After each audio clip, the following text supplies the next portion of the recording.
प्यारे बच्चों question number 13 देखिए। और क्वेश्चन नंबर 13 में ये कहा है कि श्रेणी के समांतर श्रेणी के nवें पद का योगफल 3n² + 5n है। Sn बराबर 3n² + 5n दिया हुआ है।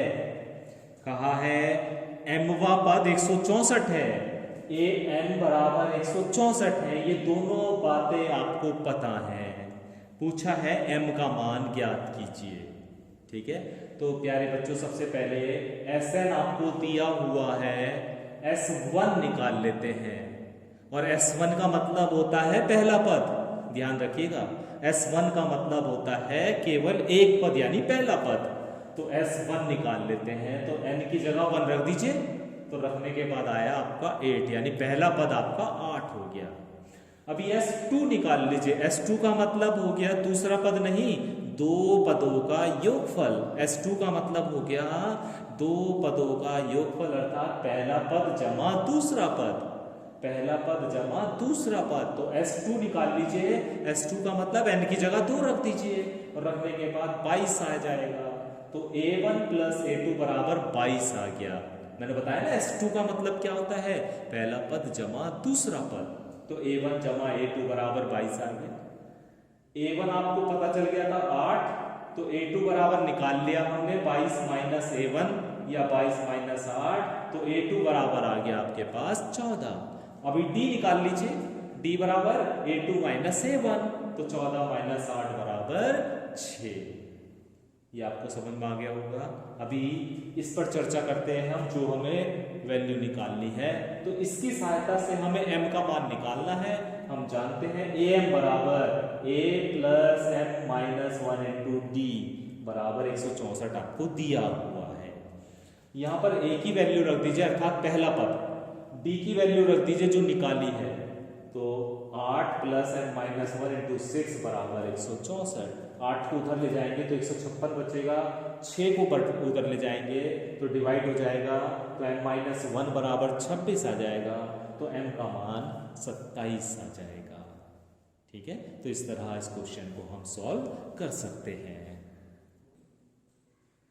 क्वेश्चन नंबर 14 देखिए प्यारे बच्चों। क्वेश्चन नंबर 14 में ये कहा है 5 और 26 के बीच 5 संख्याएं रखिए जिससे समांतर श्रेणी बन जाए।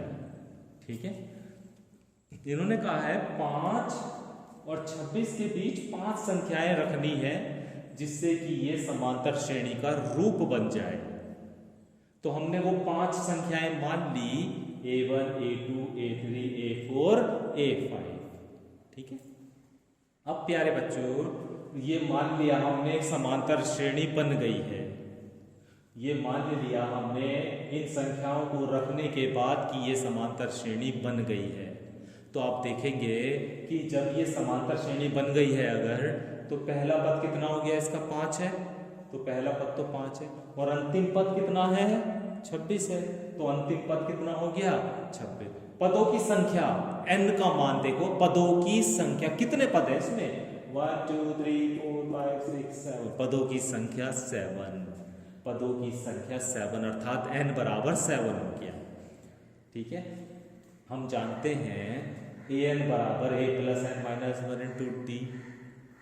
an का मतलब होता है अंतिम पद, और अंतिम पद कितना दिया हुआ है 26 बराबर a का मान है 5 प्लस n का मान है 7 - 1 × d। यहाँ से d की वैल्यू कैलकुलेट करेंगे तो 26 - 5 बराबर 6d। तो 21 बराबर 6d या d बराबर आ जाएगा 21/6 या 7/2। ठीक है, अभी हमें a1 ज्ञात करना है। तो प्यारे बच्चों a1 पहला पद नहीं है, A1 श्रेणी का दूसरा पद है। A1 श्रेणी का दूसरा पद है। और जब आपको मैंने समांतर श्रेणी का रूप बताया था तो दूसरा पद क्या बताया था, A + D, A + D। तो दूसरा पद है ये, और दूसरा पद होता है A + D। तो A1 बराबर है A + D। 5 + D का मान है 7/2। हल करा, हल करने के बाद आ गया 17/2। इसी तरह A2 प्यारे बच्चों, A2 श्रेणी का तीसरा पद है, और तीसरा पद क्या होता है A + 2D, A + 2d। यहाँ पर भी a का मान रखो, d का मान रखो, 2 से 2 कट गया तो 5 और 7 12 आ गया। इसी तरह a3 श्रेणी का चौथा पद है, और चौथा पद क्या होता है a प्लस 3d। यहाँ पे कंफ्यूज मत हो जाइएगा कि आप a3 लिख रहे हैं ना, श्रेणी का ये चौथा पद है और चौथा पद होता है a प्लस 3d, है ना। तो ये हो गया 5 प्लस 3 इंटू डी की वैल्यू रख दीजिए, हल कर लीजिए।